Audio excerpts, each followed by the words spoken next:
በስመ አብ ወወልድ ወመንፈስ ቅዱስ አሃዱ አምላክ አሜን።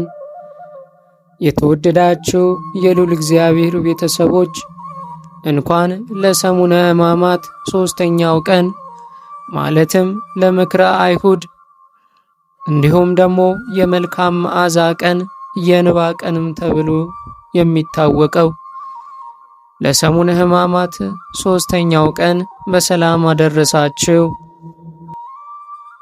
አስቀድመን እንደተነጋገርነው ሰሙነ ሕማማት ማለት ጌታችን መድኃኒታችን ኢየሱስ ክርስቶስ ከስቅለቱ በፊት ያሳለፈውን የመከራ፣ የጸሎት፣ የመሥዋዕትና የፍቅር መገለጫ ሳምንት ማለት ነው። አሁን ደግሞ አንዳንድ እያልን የሰሙነ ሕማማት ሦስተኛው ቀን ላይ እንገኛለን። ዕለተ ረቡዕ ምክረ አይሁድ።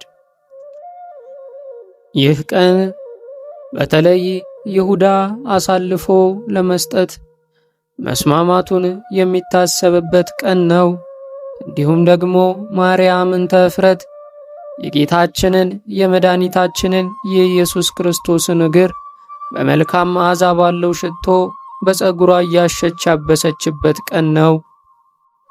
በዚህች ቀን ፍቅርና ክህደት በአንድ ቀን ተገለጡ። ሰው ልቡ ወይ ወደ ጌታ ይቀርባል ወይ ደግሞ ይርቃል።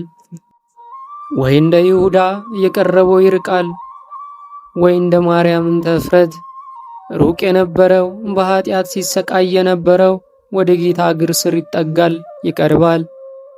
ይህች ዕለተ ረቡዕ የአይሁድ ሊቃነ ካህናትና ጸሐፍት ጌታን እንዴት መያዝ እንደሚችሉ ምክር የጀመሩበት ቀን ነው። በዚህም ምክንያት ዕለቱ የምክር ቀን በመባል ይጠራል። ስለዚህችም ቀን መጽሐፍ ቅዱስ እንዲህ እያለ ይመሰክራል። የጌታችን የመድኃኒታችን የኢየሱስ ክርስቶስ ቅዱስ ወንጌል ከ12ቱ ሐዋርያት አንዱ የሆነው ቅዱስ ማቴዎስ እንደጻፈው የማቴዎስ ወንጌል ምዕራፍ 26 ከቁጥር 3 ጀምሮ ያለው ቃል እንዲህ ይላል። በዚያንም ጊዜ የካህናት አለቆች የሕዝብም ሽማግሌዎች ቀያፋ በሚባለው በሊቀ ካህናቱ ግቢ ተሰበሰቡ።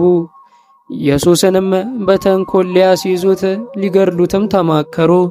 ነገር ግን በሕዝቡ ዘንድ ሁከት እንዳይነሳ በበዓል አይሁን አሉ።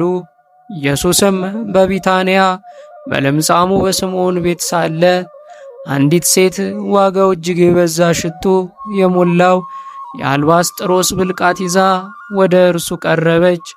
በማዕዱም ተቀምጦ ሳለ በራሱ ላይ አፈሰሰችው። ደቀ መዛሙርቱም ይህን አይተው ተቆጡና ይህ ጥፋት ለምንድን ነው? ይህ በብዙ ዋጋ ተሽጦ ለድሃዎች ሊሰጥ ይቻል ነበርና አሉ። ኢየሱስም ይህንን አውቆ እንዲህ አላቸው፣ መልካም ሥራ ሰርታልኛለችና ሴቲቱን ስለምን ታደክሟታላችሁ?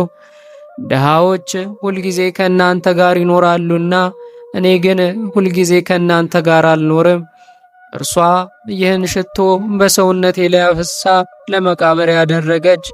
እውነት እላችኋለሁ ይህ ወንጌል በዓለም ሁሉ በማናቸውም ስፍራ በሚሰበክበት እርሷ ያደረገችው ደግሞ ለእርሷ መታሰቢያ እንዲሆን ይነገራል። በዚያን ጊዜ የአስቆሮቱ ይሁዳ የሚባለው ከ12ቱ አንዱ ወደ ካህናት አለቃዎች ሄዶ ምን ልትሰጡኝ ትወዳላችሁ? እኔም አሳልፌ እሰጣችኋለሁ። እነርሱም 30 ብር መዘኑለት። ከዚያችም ሰዓት ጀምሮ አሳልፎ ሊሰጠው ምቹ ጊዜ ይሻ ነበር። ዕለተ ረቡዕ ተፈጸመ። ወስብሐት ለእግዚአብሔር። ይቆየን።